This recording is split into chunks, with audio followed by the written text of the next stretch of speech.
everyone, welcome back to my channel. Today I have a very exciting recipe for you. I'm going to be making beef stroganoff, and this has come highly requested from several people, and this is my grandma's recipe, so it's super good and it's been in the family for a really long time. So if you'd like to see how I make it, then just keep on watching. Okay, so the first thing I've done is cut up 1.5 pounds of sirloin into bite-sized cubes, and then I've also put in about 1/2 cup of flour, some salt and pepper, and then I'm going to toss the meat in the flour. Okay, so I have tossed the meat in the flour, and now I'm going to pick out all of the pieces of meat and drop them individually into my pot over here to shake off the excess flour. Okay, so my pot is over medium heat, and I've put about 1 tablespoon of butter, and I'm gonna do about 2 tablespoons of oil. And then I'm just going to tap off the excess flour and put my meat in the pan.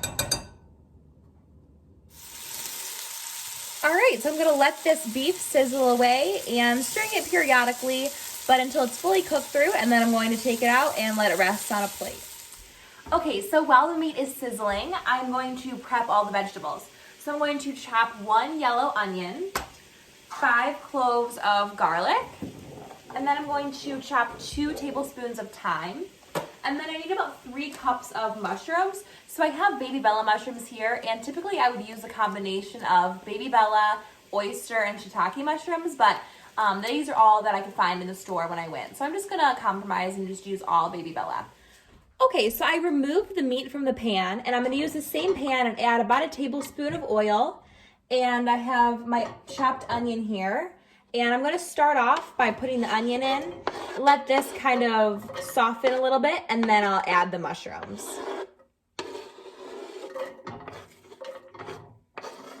Alright, so my onion has softened up a lot, and I've chopped up all of the mushrooms. I thinly sliced them. And so I'm going to add these to the pot. And you might need to add a little bit more oil. Just use your best judgment depending on how dry the pan is. All right, so just give this a stir. And once these soften up a little bit, then I'm gonna add all of the garlic and the thyme. Okay, so the mushrooms have softened up quite a bit and has released a lot of the water. So I have my 5 garlic cloves that I put through a garlic press. So I'm just gonna add those, let that cook a little bit, and then I'll add in the thyme. Okay, so I've peeled off these sprigs of thyme, and I think it's really important to use fresh thyme. I think the flavor is completely different when using fresh. Okay, so I'm going to add the beef back in, and all of the juices.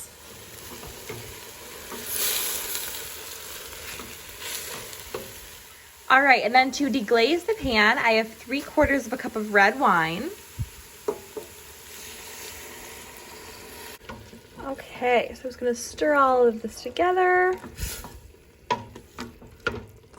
Okay, so now I'm going to season with salt and pepper, and then add in 1 quart of beef stock, and then I'm gonna let this slowly simmer for about 2.5 to 3 hours, or really as long as you can. The longer you let it go, the more flavor will develop. So I'm going to turn the heat down to a simmer and add in all of the beef stock. And just make sure that you scrape up all the bits in the bottom of the pan. So in about 3 hours, this will be nice and thick and kind of gravy-like, and we're going to put it over noodles. And also by that time, your meat's going to be really tender as well.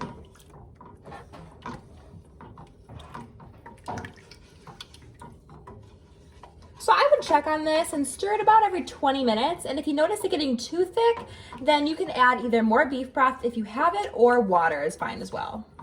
All right, so I am back. It's been about 3.5 hours. As you can see, this is thickened up quite a bit, and I think this is about the perfect consistency because you still want it to be saucy over the noodles.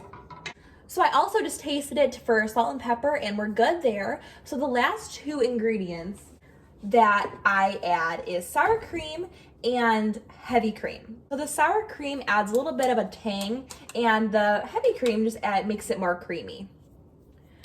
So I'm gonna add about 1/3 cup of sour cream.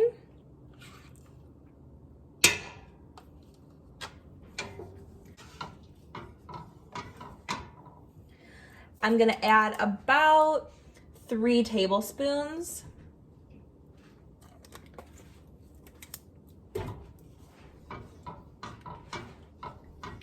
So this stroganoff is now completely ready, and I'm just going to boil some water and cook some egg noodles. All right, so over here I'm going to make my pasta.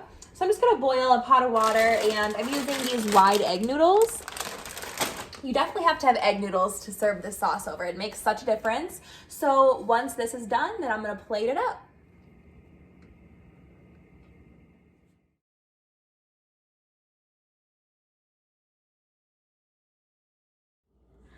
All right, so I have a bowl of the cooked egg noodles, and now I'm just going to spoon some of the sauce over the top.